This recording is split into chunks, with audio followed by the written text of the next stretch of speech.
can't really make up my mind about High Spirits.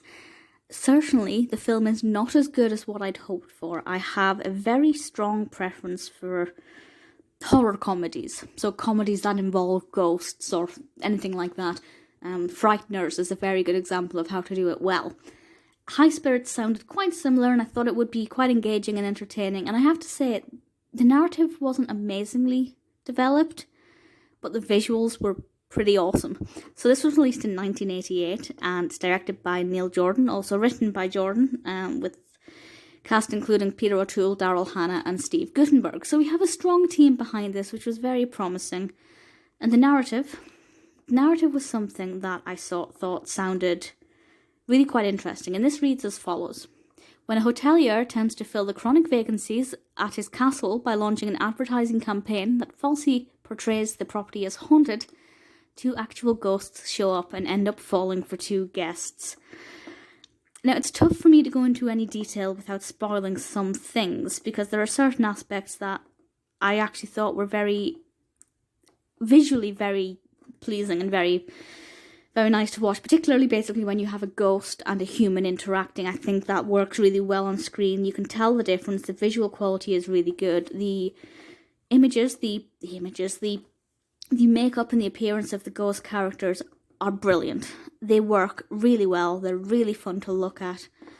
I think they've been really well done in a way that you can tell the difference between the two, but at the same time, it's not just a person with a sheet over their head. They have actually put some thought into this. The visuals are stunning. The location, the setting, the set design, it's absolutely gorgeous. The relationship between ghost and human is pretty interesting, and the narrative isn't too bad. You know, the idea is great. The execution is alright.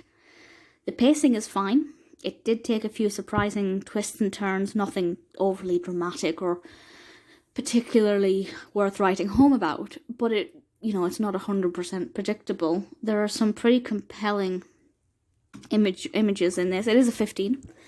I have to say it is a 15. There's a little bit of gore. Nothing too much. It does have all of the things that I would have wanted it to have, but on a small scale. The comedy there is not to my liking. I chuckled here and there, but I didn't find it very funny. I did find it visually very fascinating, and I enjoyed watching it. The narrative was okay. I probably wouldn't watch it again unless there was nothing else to watch. That's not because it's a bad film, it's because it's a meh film. It's nice to watch one.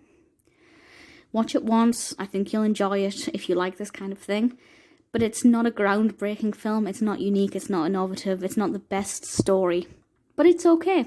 The casting's great, the acting's great. The visuals, the costumes, everything's great. The narrative is okay, the development is fine. So there are highs and lows. It's not a bad way to spend an afternoon or an evening, but it's not one that I'd say should go to the top of your watch list.